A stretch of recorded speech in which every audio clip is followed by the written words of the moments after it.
തന്നെ വരുമ്പോൾ കേടായ ഭക്ഷണം വിളമ്പിയ ഹോട്ടലിനെതിരെ നിയമ പോരാട്ടത്തിലൂടെ വിജയം നേടി മാധ്യമപ്രവർത്തകനായ യുവാവ്. വളാഞ്ചേരി സ്വദേശി ജിഷാദാണ് ഉപഭോക്തൃ കമ്മീഷനിലൂടെ പോരാടിയത്.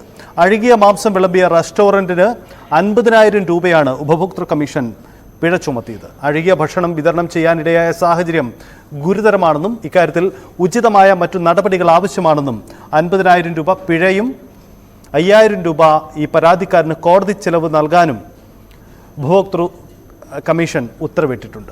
എന്തായാലും വളരെ പ്രധാനപ്പെട്ട നീക്കമാണ് ഇക്കാര്യത്തിൽ ഉണ്ടായത്. മാതൃകയാവുന്ന ഒരു നിയമ പോരാട്ടമാണ് ഇത് എന്നതാണ് ശ്രദ്ധേയമായ കാര്യം. CV അനുമോദ് മലപ്പുറത്ത് നിന്നുണ്ട്. അനുമോദ്, ജിഷാദ് നമ്മുടെ മാധ്യമപ്രവർത്തകൻ കൂടിയാണ്, ന്യൂസ് 8-ന്റെ മാധ്യമപ്രവർത്തകൻ കൂടിയാണ്. ജിഷാദിൻ്റെ ഈ പോരാട്ടത്തിൽ തുടക്കം മുതൽ നമ്മൾ ഉണ്ടായിരുന്നു. എന്തായാലും ഇത് നമുക്ക് പ്രത്യേകം പരാമർശിക്കേണ്ടി വരുന്നത് അഴുകിയ ഭക്ഷണം വിതരണം ചെയ്തതിനെ ചോദ്യം ചെയ്തപ്പോൾ ആ ഹോട്ടൽ ഉടമയും സംഘവും സോഷ്യൽ മീഡിയയിലൂടെയും മറ്റും ആ യുവാവിനെതിരെ നടത്തിയ അധിക്ഷേപങ്ങളാണ്. അതിനെ ചെറുത്തു തോൽപ്പിച്ചുകൊണ്ടാണ് ഈ നിയമ പോരാട്ടത്തിലൂടെ ഇങ്ങനെയൊരു വിജയം ഉണ്ടാവുന്നത്. അതുകൊണ്ട് തന്നെയാണ് ചൂണ്ടിക്കാട്ടേണ്ടി വരുന്നത്. ജിഷാദിൻ്റെ പോരാട്ട വഴികൾ പരിശോധിക്കുമ്പോൾ എന്തായിരുന്നു അതിൻ്റെ പശ്ചാത്തലം? എങ്ങനെയാണ് ജിഷാദ് ഈ ഇത്തരത്തിലുള്ള ഒരു നിയമ പോരാട്ട വിജയം സാധ്യമാക്കിയത്?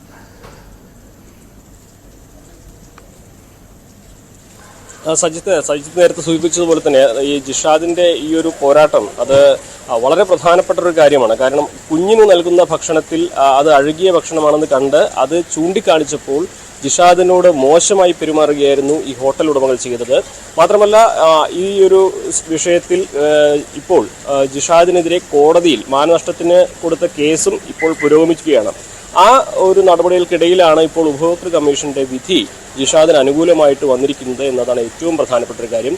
അതായത് ഈ ഒരു വിധി വലിയ ഇമ്പാക്റ്റാണ് ഈ മാനനഷ്ട കേസിലൊക്കെ ഉണ്ടാക്കുക. മാത്രമല്ല ജിഷാദ് മാധ്യമപ്രവർത്തകൻ എന്നതിനപ്പുറം അയാൾ നേരിട്ട ഒരു മാനസിക സമ്മർദ്ദമുണ്ട്.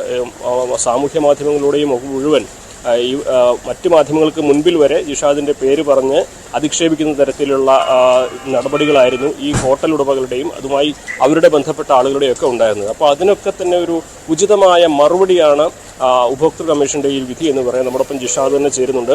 ജിഷാദ്, മാസങ്ങളായിട്ട് ജിഷാദ് എത്രമാത്രം ഒരു മാനസിക ബുദ്ധിമുട്ടിലൂടെ കടന്നു പോകുന്ന നമുക്കറിയാം, നമ്മളെല്ലാം കൂടെ നിൽക്കുന്നതാണ്. അപ്പോൾ ഇപ്പോൾ ഈ ഉപഭോക്തൃ കമ്മീഷന്റെ വിധി എത്രമാത്രം ആശ്വാസകരമാണ്? ഉപഭോക്തൃ കമ്മീഷന്റെ വിധി അങ്ങനെ സ്വാഗതം ചെയ്യാണ്. പിന്നെ ഇത് സോഷ്യൽ മീഡിയ ഇൻഫ്ലുവൻസേഴ്സൊക്കെ വെച്ചിട്ട് നമ്മളെ നന്നായിട്ട് ഇവർ ഹറാസ്മെൻറ്റ് ചെയ്യുന്ന ഒരു സ്ഥിതിയൊക്കെ ഉണ്ടായിരുന്നു.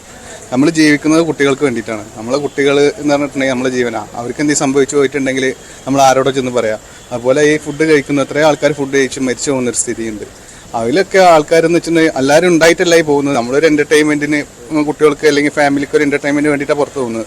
അങ്ങനെ ഈ പൈസ ഉള്ളവർ എന്തും ചെയ്യാമെന്നുള്ളൊരു സ്ഥിതിയിലാണ് ഇപ്പോഴത്തെ ഹോട്ടൽ സമൂഹമൊക്കെ നിലനിൽക്കുന്നത്. ഇതുമായി ബന്ധപ്പെട്ടിട്ട് എന്നോട് ഈ ഹോട്ടൽ അസോസിയേഷൻ്റെ ആൾക്കാർ തന്നെ നമ്മളൊരു വീഡിയോ മാപ്പ് പറഞ്ഞിട്ടൊരു വീഡിയോ ചെയ്ത് കൊടുക്കണം, എന്തെങ്കിലും നിങ്ങളെ കേസ് നമ്മൾ വിഡ്രോ ചെയ്ത് തരാം, അങ്ങനെയൊക്കെ പറഞ്ഞിട്ട് നമ്മൾ സമീപിക്കുന്ന സ്ഥിതിയൊക്കെ ഉണ്ടായിരുന്നു. നമ്മളെന്താ പറയുന്നത് വെച്ചിട്ടുണ്ടെങ്കിൽ നമ്മളെ കുട്ടികൾ അല്ലെങ്കിൽ നമ്മളെ ഫാമിലിക്ക് വേണ്ടിയിട്ട് നമ്മൾ ജീവിക്കുന്നത്. അപ്പോൾ അതുകൊണ്ട് കാരണം തന്നെ നമ്മൾ മുന്നോട്ട് പോകും. ഈ ഉപഭോക്തൃ കമ്മീഷൻ്റെ വിധി നമുക്ക് എന്തായാലും അനുകൂലമായതിൽ ഭയങ്കര സന്തോഷമുണ്ട്. കാരണം ഒരു വർഷം നീണ്ടുന്ന നിയമപോരാട്ടമായിരുന്നു.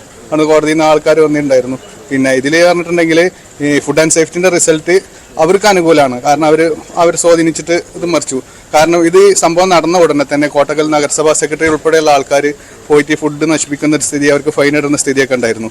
അതിനുശേഷമാണ് ഈ ഫുഡ് ആൻഡ് സേഫ്റ്റി 4 ദിവസം കഴിഞ്ഞിട്ട് നമ്മുടെ അടുത്ത് നിന്ന് കൊണ്ടുപോയിട്ട് ഫുഡ് ആൻഡ് സേഫ്റ്റി കേടുവന്ന ഫുഡല്ല പരിശോധിച്ചിട്ടുള്ളത്. അതെ, അത് ഇവരെ സ്വാധീനിച്ചിട്ട് പരിശോധിക്കുന്ന ഒരു സ്ഥിതിയാണ് ഉണ്ടായിട്ടുള്ളത്. കാരണം അവർക്ക് പൈസ കൊടുത്തെന്ന് തന്നെ നമുക്ക് 100% നമുക്ക് ഉറപ്പായിട്ട് പറയാനുള്ളത്. പുറമെ സാമൂഹ്യ മാധ്യമങ്ങൾ വലിയ തോതിൽ ജിഷാദിനെതിരെയുള്ള അധിക്ഷേപം ഉണ്ടായിരുന്നു. കാര്യം നമ്മൾ പലതവണ ചർച്ച ചെയ്താണ്, നമ്മുടെ തന്നെ സ്പോട്ട് റിപ്പോർട്ടറിൽ ഇത് പങ്കുവെച്ചതാണ്.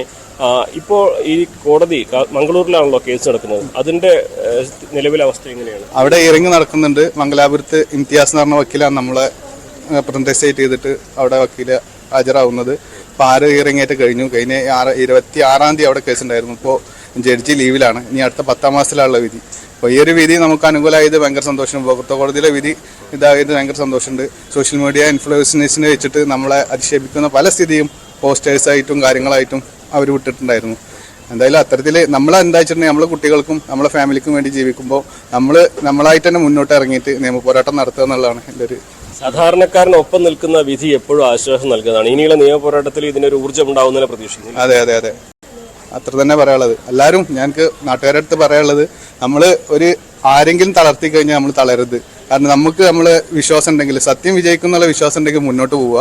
അതാണ് നമ്മൾ ചെയ്യേണ്ടത്. നമ്മളെ ഫാമിലി നമ്മളൊപ്പം ഉണ്ടാവും, നമ്മുടെ നാട്ടുകാർ, നമ്മൾ അറിയുന്ന ആൾക്കാർ നമ്മളൊപ്പം ഉണ്ടാവും. സത്യം എന്നും വിജയിച്ചിരിക്കും. അതാണ് പറയാനുള്ളത്. അജിത്ത്, ഈ ജിഷാദ് ഇത് പറയുമ്പോൾ നമ്മളെ സംബന്ധിച്ചും വളരെ അഭിമാനമുണ്ട്. കാരണം ജിഷാദ് ഒരു പ്രതിസന്ധിയിൽ വന്നപ്പോൾ നമുക്ക് ജിഷാദിന് എല്ലാ പിന്തുണയും നൽകാൻ കഴിഞ്ഞു. ആ പിന്തുണ നമ്മൾ ഇപ്പോഴും നൽകിക്കൊണ്ടിരിക്കുന്നുണ്ട്. ഒരു മാധ്യമ പ്രവർത്തകനതിനപ്പുറം നമ്മുടെ സഹപ്രവർത്തകൻ പ്രതിസന്ധിയിലാകുമ്പോൾ മാതൃകാപരമായിട്ട് നമ്മൾ നിന്നു. അതിൻ്റെ ഒരു സന്തോഷം ഈ ഒരു ജിഷാദിൻ്റെ വിജയത്തിൽ നമുക്ക് പങ്കുവെക്കാനുണ്ട്. എന്താണെങ്കിലും ഇത് വലിയ ഒരു വഴിവിളക്കാണ്. കാരണം ഇതുപോലെയുള്ള